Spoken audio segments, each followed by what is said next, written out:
Welcome to monk and परमाणु in the physics session. और आज के सेशन में हम बात करेंगे न्यूक्लियर फिजिक्स के बारे में। और आज का हमारा जो टॉपिक होगा वो होगा vector model of an atom.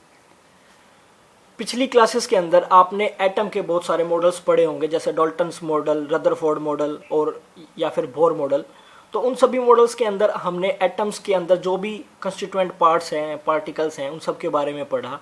वहाँ पर बहुत सारी थ्योरीज हमने पढ़ी, लेकिन वो थ्योरीज इनकम्प्लीट क्यों थी और वेक्टर मॉडल को क्यों लाया गया और वेक्टर मॉडल ने ऐसा क्या बताया कि वो आज के एटम के बारे में सफिशिएंट जानकारी हमें देता है। तो इस वीडियो के अंदर हम डिटेल्स में पढ़ेंगे कि वेक्टर मॉडल क्या है, क्यों इसको लेके आया गया, क्या इसकी कंसिक्वेंसीज हुई और इसकी लिमिटेशन क्या है। तो चलिए इस वीडियो को शुरू करते हैं। वीडियो को शुरू करने से पहले इस चैनल को सब्सक्राइब करें और वीडियो को लाइक करना ना भूलें अगर आपको ये वीडियो पसंद आती है तो। क्वांटम फिजिक्स की शुरुआत 19वीं सेंचुरी से मानी गई है। उसके अंदर शुरुआत में सबसे पहले एटम की संरचना को बताने के लिए डाल्टन्स मॉडल आया। डाल्टन ने कुछ बातें बताई कि एटम की संरचना कुछ इस तरह की होगी। उसके बाद थॉमसन का मॉडल आता है। थॉमसन ने भी काफ़ी डिटेल में वहाँ पर बताई, लेकिन बहुत सारी वहाँ पर शॉर्टकमिंग्स थी उनके अंदर। लेकिन उसके बाद जो अच्छे तरह कुछ बता पाया था वो पहला मॉडल था रदरफोर्ड गोल्ड फॉयल एक्सपेरिमेंट के अंदर रदरफोर्ड मॉडल। रदरफोर्ड ने सबसे पहले वहाँ पर न्यूक्लियस की जानकारी हमें दी थी कि न्यूक्लियस सेंटर के अंदर ही होता है, एटम के अंदर बिल्कुल सेंटर में होता है और मैक्सिमम जो मास है वो वहाँ पर कंसंट्रेटेड होता है।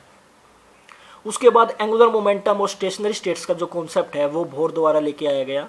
नेल बोर ने वहाँ पर बताया था कि स्टेशनरी स्टेट्स होती हैं एनर्जी स्टेट्स, और जो एंगुलर मोमेंटम है इलेक्ट्रॉन का अराउंड दैट सर्कुलर ऑर्बिट वो हमेशा कंजर्व होता है, वो हमेशा कांस्टेंट होता है, जो कि था NH/2π। h यहाँ पर प्लैंक्स कांस्टेंट है। इसके बाद डी ब्रोगली ने इस कॉन्सेप्ट को प्रूव भी किया डी ब्रोगली हाइपोथेसिस के द्वारा। और उसके बाद समरफेल्ड जो साइंटिस्ट आए थे उन्होंने सर्कुलर ऑर्बिट्स की बजाय इलिप्टिकल ऑर्बिट्स का कॉन्सेप्ट दिया। तो हम पिछली क्लासेस के अंदर सर्कुलर ऑर्बिट्स के बाद इलिप्टिकल ऑर्बिट्स का कॉन्सेप्ट भी पढ़ चुके हैं, जहाँ पर समरफील्ड ने हमें बताया था कि इलिप्टिकल ऑर्बिट्स जो हैं वो ज़्यादा स्टेबल हैं रेदर देन सर्कुलर ऑर्बिट्स के। जो vector model of an atom है वो एक इस तरह का मॉडल ऑफ एन एटम है जिसके अंदर एंगुलर मोमेंटम्स की टर्म में हम, क्योंकि एंगुलर मोमेंटम एक वेक्टर क्वांटिटी है, एंगुलर मोमेंटम की टर्म्स में हम स्पेसिफाई करते हैं इलेक्ट्रॉन्स की पोजीशन, मोमेंटम एंड उसकी एनर्जी किस स्टेट के अंदर है वो एंगुलर मोमेंटम से हम कैलकुलेट करेंगे।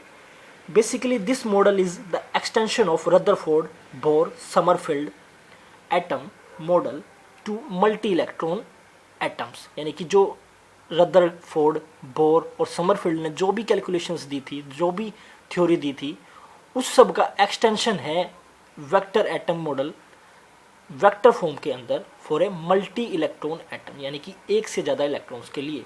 जबकि बोर, रदरफोर्ड, समरफील्ड ने सिर्फ सिंगल इलेक्ट्रॉन के लिए ही यहाँ पर अपना एटम मॉडल दिया था, थ्योरी दी थी। तो यहाँ पर जो वेक्टर एटम मॉडल है वो वेक्टर क्वांटिटीज़ पर बेस्ड है, जैसे कि एंगुलर मोमेंटम, और वो मल्टी इलेक्ट्रॉन सिस्टम के लिए भी एप्लीकेबल होगा। अब हम बात करते हैं shortcomings of Bohr Sommerfeld model कि बोर समरफील्ड की जो शॉर्टकमिंग्स थी वो क्या हैं और क्या उन शॉर्टकमिंग्स को हमारा वेक्टर एटम मॉडल पूरा करता है कि नहीं। सबसे पहले हम बात करेंगे it could not explain the fine structures of spectral lines. Fine structures की बात हम करते हैं। फाइन स्ट्रक्चर्स वो होती हैं जब स्पेक्ट्रल लाइंस डिवाइड हो जाती हैं एक से ज़्यादा लाइंस के अंदर। जब स्पेक्ट्रल लाइंस एक से ज़्यादा लाइंस के अंदर डिवाइड हो जाती हैं मल्टी इलेक्ट्रॉन सिस्टम के अंदर, तो उसको हम बोलते हैं फाइन स्ट्रक्चर्स, यानी कि स्प्लिटिंग ऑफ स्पेक्ट्रल लाइंस, उसको हम बोलेंगे यहाँ पर फाइन स्ट्रक्चर्स। तो जो अपना बोर समरफील्ड मॉडल था वो फाइन स्ट्रक्चर्स को वहाँ पर नहीं बता पाया था कि क्या कारण है फाइन स्ट्रक्चर्स जो हमें दिखाई दे रही हैं। It could not explain the distribution and arrangement of electrons in an atom. जो डिस्ट्रीब्यूशन ऑफ इलेक्ट्रॉन्स था ऑर्बिटल्स के अंदर, इलेक्ट्रॉन्स का जो वहाँ पर डिस्ट्रीब्यूशन करना था या अरेंजमेंट करना था, वो ठीक तरह से बता नहीं पाए थे कौन, बोर और समरफील्ड, क्योंकि उनका जो सिस्टम था वो वन इलेक्ट्रॉन सिस्टम था, ना कि मल्टी इलेक्ट्रॉन। थर्ड जो हमारे पास है वो है Zeeman effect and Stark effect. तो वो जीमान इफेक्ट और स्टार्क इफेक्ट को भी नहीं बता पाए। स्टार्क इफेक्ट का मतलब है जब भी इलेक्ट्रिक फील्ड लगाते हैं हम, तो स्पेक्ट्रल लाइंस के अंदर स्प्लिटिंग होती है। स्पेक्ट्रल जो लाइंस हैं वो स्प्लिट हो जाती हैं मोर देन 1 2 3 इस तरह। और जीमान इफेक्ट है मैग्नेटिक फील्ड के अंदर वो जो भी स्पेक्ट्रल लाइंस हैं वो स्प्लिट हो जाती हैं। तो ये दो कंडीशंस हैं जो कि स्प्लिटिंग ऑफ स्पेक्ट्रल लाइंस को बताती हैं। इनके लिए अलग अलग यहाँ पर कंडीशन है। इन दोनों इफेक्ट्स को बोर और समरफील्ड नहीं बता पाए थे कि इसका क्या कारण है। स्टार्क इफेक्ट को हमें याद रखने के लिए हम स्पार्क से स्टार्क याद कर लेते हैं। स्टार्क और स्पार्क एक जैसे होते हैं और स्पार्क हमेशा इलेक्ट्रिक फील्ड में ही आता है, इसलिए इलेक्ट्रिक फील्ड के अंदर जो चेंजेस होते हैं स्पेक्ट्रल लाइंस के, यानी कि स्प्लिटिंग होती है, उसको हम बोलते हैं स्टार्क इफेक्ट। और जीमान में आखिरी का जो वर्ड है मैन, ये मैग्नेटिक फील्ड के लिए बात करते हैं हम, यहाँ पर मैग्नेटिक फील्ड को दर्शाता है। तो वहाँ पर जीमान इफेक्ट का मतलब है मैग्नेटिक फील्ड के प्रेजेंस में स्प्लिटिंग ऑफ स्पेक्ट्रल लाइंस। तो ये जो इफेक्ट हैं, इन इफेक्ट्स को बोर समरफील्ड जो मॉडल था वो नहीं बता पाया। तो अब ये जो ऑब्जेक्शंस यहाँ पर हैं हमारे पास, क्या vector model of an atom इन्हें बता पाता है? तो इसका आंसर होगा हमारे पास जी हाँ, बिल्कुल। तो जो वेक्टर एटम मॉडल है वो इन सभी जितनी भी शॉर्टकमिंग्स हैं इन सबको बखूबी बताता है। तो देखते हैं उसके फीचर्स क्या हैं। तो वेक्टर एटम मॉडल का सबसे जो पहला फीचर है वो है स्पैटियल क्वांटाइजेशन, यानी कि स्पेस के अंदर जो क्वांटाइजेशन है वो किस प्रकार होता है और वो किस तरह मदद करेगा हमें किसी भी एटम के अंदर जो भी संरचना है उसको अच्छे से समझने के लिए। तो सबसे पहले हम बात करते हैं spatial quantization. In quantum mechanics spatial quantization is the quantization of angular momentum. Basically हम एंगुलर मोमेंटम को क्वांटाइज कर रहे हैं, वो भी 3 डायमेंशनल स्पेस के अंदर, जो कि बोर ने भी हमें बताया था कि जो n है, जो कि h है, h नहीं l है, वो NH/2π है। उसी को यहाँ पर वेक्टर एटम मॉडल के अंदर क्वांटाइज्ड बताया गया है। और वो किस तरह बताया गया है वो हम देखते हैं कुछ इस तरह। उसने बोला है कि जो डायरेक्शन है किसी भी एंगुलर मोमेंटम की वो क्वांटाइज्ड होगी स्पेस के अंदर। किस तरह हम समझते हैं, देखो, electrons are orbiting around nucleus. हमें पता है कि जो इलेक्ट्रॉन है वो न्यूक्लियस के चारों तरफ, ये न्यूक्लियस है और इलेक्ट्रॉन्स चारों तरफ वहाँ घूमते हैं। तो वो घूमते घूमते एक प्लेन बनाते हैं। इस प्लेन को हम बोलते हैं प्लेन ऑफ इलेक्ट्रॉन्स ऑर्बिट।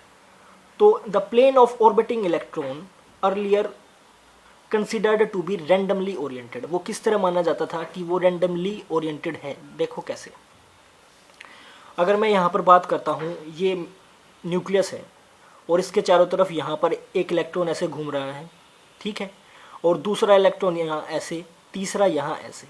तो उन सब प्लेन्स के बीच में we thought that plane of orbiting electrons can have all orientations. मतलब जैसे मैंने ये एक इलेक्ट्रॉन, ये न्यूक्लियस ड्रॉ किया, यहाँ पर एक मैंने इलेक्ट्रॉन का ऑर्बिट ड्रॉ कर दिया।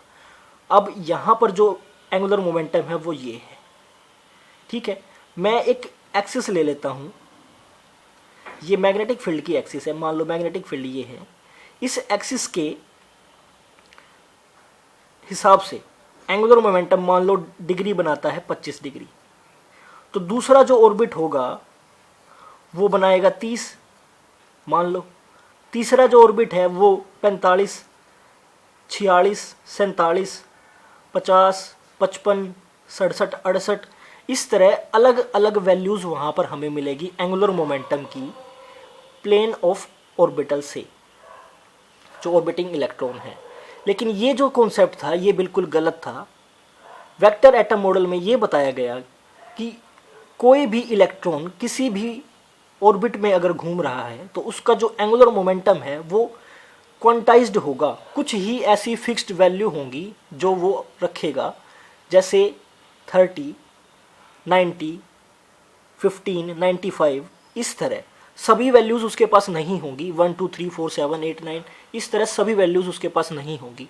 कुछ स्पेसिफाइड वैल्यू ही होंगी और उसकी जो कैलकुलेशन होगी वो हमारे पास एक फॉर्मूला होगा जिससे हम उसको कैलकुलेट करेंगे कि क्या एंगुलर मोमेंटम है, तो क्या उसका एंगल होगा, क्या उसकी डायरेक्शन होगी।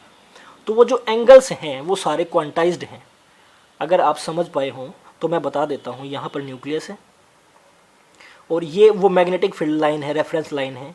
अगर ये प्लेन ऐसे ऑर्बिट कर रहा है, रिवॉल्व कर रहा है इलेक्ट्रॉन इस तरफ, तो एंगुलर मोमेंटम कुछ इस तरफ है, तो उसके बीच में 90 डिग्री है, कभी उसके बीच में 30 है, कभी 95 है, कभी 15 है। तो ये एंगल्स कहाँ से आए? ये एंगल्स हमेशा क्वांटाइज्ड ही होंगे। इनकी जो वैल्यू होगी वो फिक्स्ड होगी।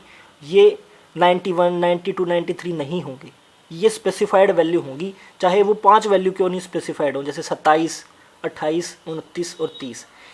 तो सिर्फ ये वैल्यू ही होंगी और ये वैल्यू हमेशा कैलकुलेट हम करेंगे फॉर्मूले से।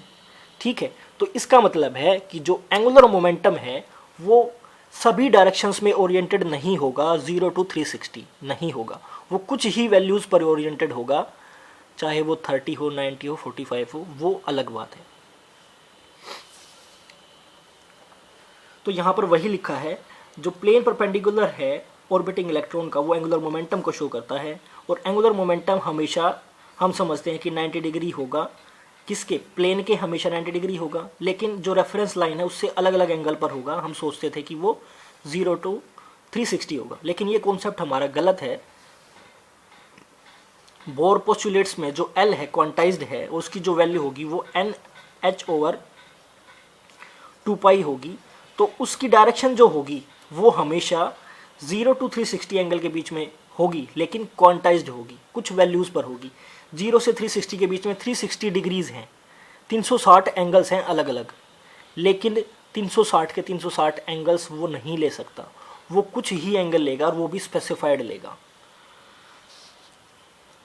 He said that magnitude only, but later it is found that orientation and direction of L is also quantized, यानी कि L जो वेक्टर है वो पूरा का पूरा क्वांटाइज्ड होगा। बोर ने बताया था कि L is equal to NH/2π, यानी कि उसका जो मैग्नीट्यूड है वो क्वांटाइज्ड होगा, लेकिन वेक्टर एटम मॉडल ने बताया कि डायरेक्शन भी क्वांटाइज्ड होगी। अगर यहाँ पर न्यूक्लियस है तो ये ऑर्बिट इस रेफरेंस लाइन से 90, दूसरा ऑर्बिट 30, 45, इस तरह की 5 या 6 वैल्यूज़ ही रखेगा, जो भी कैलकुलेशन हमें मिलेगी फॉर्मूले से। समझ में आ गया होगा ये कॉन्सेप्ट कि जो स्पेटियल अरेंजमेंट है एंगुलर मोमेंटम की वो कुछ फिक्स्ड होगी। इसको मैं कुछ एक डायग्राम से आपको समझाता हूँ। यहाँ देखते हैं हम, जैसे कि यहाँ 0 है, ये एंगल्स की बात हो रही है एंगुलर मोमेंटम, तो वो कुछ स्पेसिफाई वैल्यू ही रखेगा, जैसे कि ये वाली वैल्यू, ये जैसे ये 30 डिग्री, ये 60 डिग्री, ये 90 डिग्री, ये 30 डिग्री, ये 60 डिग्री यहाँ से। तो इस तरह वो जो अरेंजमेंट होगी, स्पेटियल अरेंजमेंट होगी, जो भी वेक्टर हमारे पास है एंगुलर मोमेंटम का, वो कुछ स्पेसिफाइड वैल्यू ही रखेगा, जिनको हम बोलते हैं क्वांटाइज्ड वैल्यू। तो इस तरह स्पेटियल अरेंजमेंट या स्पेटियल क्वांटाइजेशन हमने समझ लिया है। अब हम इसी चीज़ को यहाँ पर देखते हैं। Now according to quantization of orientation, यानी कि वहाँ पर मैग्नीट्यूड तो क्वांटाइज था ही, यहाँ पर ओरिएंटेशन भी क्वांटाइज है। इसका मतलब यही है कि सभी एंगल्स ना होकर एंगुलर मोमेंटम के कुछ डिस्क्रीट वैल्यू होंगी, उनको बोलते हैं अलाउड वैल्यूज़, जो कि 30, 60, 90 कुछ इस तरह हो सकती है। यहाँ पर L जो है वो हमारा एजीमुथल क्वांटम नंबर है, और L यहाँ पर क्या है, L यहाँ पर एंगुलर मोमेंटम है, जिसकी वैल्यू होगी 2 + 1 h क्रॉस, यानी कि फॉर्मूला होगा L + 1 h क्रॉस। तो यहाँ पर 2 है हमारी L की वैल्यू, तो 2 + 3 यानी कि 6√h क्रॉस। इस तरह हमें वैल्यूज़ मिलेगी L की हमारे पास। ये डायग्राम इसी चीज़ को शो करता है। यहाँ पर लिखा हुआ है, thus the plane of orbiting electron can only have certain quantized value in, या फिर डायरेक्शंस। जो हमने वर्टिकल लाइन वहाँ पर ली थी, यहाँ पर जो मैं डायग्राम बना रहा था, यहाँ पर न्यूक्लियस था, यहाँ पर जो प्लेन्स ऑफ वर्टिकल लाइन थी वो मैग्नेटिक फील्ड की डायरेक्शन थी, जो हमने लगाया था बाहर से एक्सटर्नल। अब ये बात हमें क्लियर करनी होगी कि जो इंट्रोडक्शन है सच स्पेटियल क्वांटाइजेशन का, वो चेंज नहीं करता साइज़ को और शेप को, किसकी, बोर समरफील्ड ऑर्बिट्स की। वो एक इस तरह की क्वांटाइज्ड वैल्यू है जो कि ऑर्बिट्स की शेप और साइज़ को नहीं छेड़ता है। तो वो चीज़ें सेम की सेम रहेंगी, सिर्फ एक नया कॉन्सेप्ट है, वो है स्पेटियल क्वांटाइजेशन, यानी कि एंगुलर मोमेंटम की जो ओरिएंटेशन है वो भी फिक्स्ड वैल्यूज़ यानी कि अलाउड वैल्यूज़ में होंगी। अब हम बात करते हैं स्पिन इलेक्ट्रॉन क्वांटाइजेशन। अब स्पिनिंग इलेक्ट्रॉन का कॉन्सेप्ट भी वहाँ पर सामने आया। उससे पहले इसका कॉन्सेप्ट नहीं था, इतना ही हमें पता था न्यूक्लियस है और इलेक्ट्रॉन इस न्यूक्लियस के चारों तरफ घूम रहा है। ये बात नहीं पता थी कि इलेक्ट्रॉन अपनी एक्सिस पर भी घूम रहा है। अगर पता भी थी तो उसको प्रोनाउंसली वहाँ पर नहीं बताया गया, नहीं सामने रखा गया। तो electron spin is one of the 3 inherent properties, और वहाँ पर इलेक्ट्रॉन स्पिन के बारे में अगर बताया भी गया था तो उसके इन्फ्लुएंसेस यानी कि उसकी वजह से क्या क्या चेंजेस आए हैं वो चीज़ नहीं बताई गई। Electron spin is one of the 3 inherent properties of electron, जो कि है मास, चार्ज एंड थर्ड जो होगी वो होगी स्पिन। यानी कि 3 चीज़ें हैं जो प्रॉपर्टीज हैं इसकी, mass, charge and spin. The electron spins about an axis of its own while it also moves around the nucleus in its orbit. यानी कि इलेक्ट्रॉन खुद अपने एक्सिस पर घूमता घूमता ऑर्बिट में भी न्यूक्लियस के चारों तरफ घूमता है। अगर मैं दूसरे शब्दों में बात करूं, the electron is endowed with a spin motion and an orbital motion. यानी कि उसके पास 2 मोशन होंगे, स्पिन मोशन भी होगा खुद के चारों तरफ और ऑर्बिटल मोशन होगा न्यूक्लियस के चारों तरफ। The electron spin is described as the spinning of electron around its axis. यानी कि इलेक्ट्रॉन की स्पिन को हम उसकी अपनी ही एक्सिस के चारों तरफ घूमने की प्रॉपर्टी को बोलते हैं। यानी कि इलेक्ट्रॉन स्पिन क्या है, उसका खुद के चारों तरफ खुद की एक्सिस पर घूमना, उसको बोलेंगे electron spin. The electron spin theory describes the electron as a quantum particle, ना कि कोई सिंपल स्फीयर है। अगर उसके पास स्पिन है तो वो जो क्लासिकल थ्योरी के अंदर उसको सिर्फ एक स्फीयर या एटम माना गया है, एक पार्टिकल माना गया है, जबकि वेक्टर एटम मॉडल के अंदर इलेक्ट्रॉन को एक क्वांटम पार्टिकल माना गया है जो कि स्पिन थ्योरी के अंदर फिट होता है, इलेक्ट्रॉन स्पिन थ्योरी के अंदर फिट होता है। और वहाँ पर क्वांटम पार्टिकल होने की वजह से उसके पास एक खुद की स्पिन भी है। The theory says that electron spin direction and its influence on certain properties like magnetic property of an atom. अब यहाँ पर यह बताया गया इस थ्योरी के अंदर कि जो इलेक्ट्रॉन की स्पिन है उसका इफेक्ट मैग्नेटिक प्रॉपर्टीज पर होता है एटम की। अगर स्पिन कुछ है तो कुछ प्रॉपर्टीज होंगी मैग्नेटिक, अगर स्पिन कुछ अलग है तो कुछ अलग प्रॉपर्टीज होंगी। यानी कि जो मैग्नेटिक प्रॉपर्टीज हैं कहीं ना कहीं डिपेंड करेंगी इलेक्ट्रॉन की स्पिन पर। और इलेक्ट्रॉन की स्पिन 2 टाइप की होती है, पहली spin up and spin down, यानी कि क्लॉकवाइज और एंटी क्लॉकवाइज। तो दोनों ही जो वैल्यूज हैं वो +½ और -½ हमें वहां पर मिलती हैं। इन quantum theory electron is thought of like a minute magnetic bar. Quantum theory के अंदर इसको एक बार मैग्नेट की तरह बताया गया है। इट्स स्पिन पॉइंट्स नॉर्थ पोल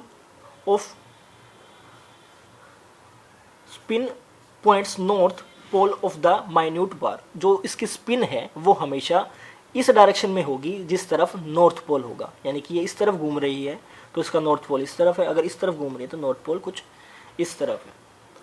तो according to quantum theory the spin of electron also should be quantized. तो वेक्टर एटम मॉडल ने बताया कि जो स्पिनिंग इलेक्ट्रॉन है वो भी क्वांटाइज्ड है, यानी कि जो उसका स्पिन मोशन है वो भी क्वांटाइज्ड है, वो भी कुछ अलाउड वैल्यूज ही रखेगा, कुछ फिक्स्ड कुछ क्वांटाइज्ड वैल्यू ही रखेगा, सभी वैल्यूज नहीं होंगी उसके पास। जैसे कि उसकी वैल्यू हम +2 और -1/2 हम लेट करते आए हैं, मानते आए हैं। तो ये नहीं है कि 3/2 होगी, 5/2 होगी, 7/2 होगी, वो कुछ फिक्स वैल्यूज होंगी जो कि हाफ और +½ और -½ यहाँ पर डिस्क्राइब की गई हैं इस थ्योरी के अंदर। तो इस तरह एक न्यू क्वांटम नंबर जनरेट होता है जिसको हम बोलते हैं स्पिन क्वांटम नंबर, जो कि एसोसिएटेड होगा किसके साथ, इलेक्ट्रॉन के साथ। The spin endows electron with a spin angular momentum and a spin magnetic momentum. अब वो स्पिन की वजह से इलेक्ट्रॉन के पास 2 प्रॉपर्टी होंगी, एक स्पिन एंगुलर मोमेंटम जब वो ऑर्बिट में घूमता है, और स्पिन मैग्नेटिक मोमेंट यानी कि magnetic quantity. Spin angular momentum का मतलब है जब अपनी ही एक्सिस पर घूमता है तो एंगुलर मोमेंटम, ठीक है, ये मैकेनिकल प्रॉपर्टी। और स्पिन मैग्नेटिक मोमेंट म्यू, ये मैग्नेटिक प्रॉपर्टी। यानी कि हमें पता है कि जब भी कोई इलेक्ट्रॉन या भी चार्ज पार्टिकल किसी सर्कुलर पाथ में घूमता है तो उसके पास मैग्नेटिक मोमेंट भी होता है और एंगुलर मोमेंटम भी होता है। तो उन्हीं दोनों चीज़ों को यहाँ पर कंबाइन करके बताया गया है। तो इस तरह जो टोटल एंगुलर मोमेंटम है किसी भी एटम के अंदर वो हमेशा वेक्टर सम होगा ऑर्बिटल एंगुलर मोमेंटम और स्पिन एंगुलर मोमेंटम का। Orbital angular momentum and spin angular momentum both, दोनों का। Thus the orbital and the spin motion are both quantized। इस तरह दोनों चीज़ मैग्नीट्यूड और डायरेक्शंस, ऑर्बिटल मोशन और स्पिन मोशन दोनों ही क्वांटाइज्ड होंगे। Because the quantized quantities are vectors, hence this model of atom is known as vector atom model. तो इसीलिए इस वेक्टर एटम मॉडल को वेक्टर एटम मॉडल बोला जाता है, क्योंकि जितनी भी यहाँ पर क्वांटिटीज़ हमने क्वांटाइज की हैं सभी वेक्टर्स थी। अब यहाँ पर हम बात करते हैं कुछ ऐसी चीज़ें जो कि हमारा जो रदरफोर्ड या बोर मॉडल था वो बता नहीं पाया, लेकिन इसने वहाँ पर एक्सपेरिमेंटली या फिर थ्योरेटिकली वहाँ पर बता दिया कि ये चीज़ें क्यों हो रही हैं। The multiplicity of spectral lines, यानी कि splitting of spectral lines due to interaction between two angular momenta, यानी कि वहाँ पर मल्टीप्लिसिटी यानी कि फाइन स्ट्रक्चर्स जो थी वो क्यों दिखाई दे रही थी, वो दिखाई दे रही थी दो अलग अलग एंगुलर मोमेंटम थे, वो आपस में इंटरेक्ट जब कर रहे थे।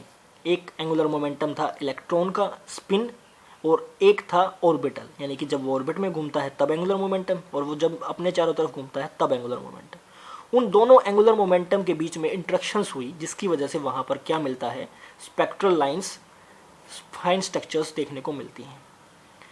और वो इन इंटरेक्शंस की वजह से ही हम बता सकते हैं। और वो उनका जो मेन रीज़न होगा वो टू मैग्नेटिक मोमेंट्स भी होगा, क्योंकि मैग्नेटिक मोमेंट्स भी अलग अलग हैं, एक ऑर्बिटल मैग्नेटिक मोमेंट और एक spin angular moment, spin magnetic moment.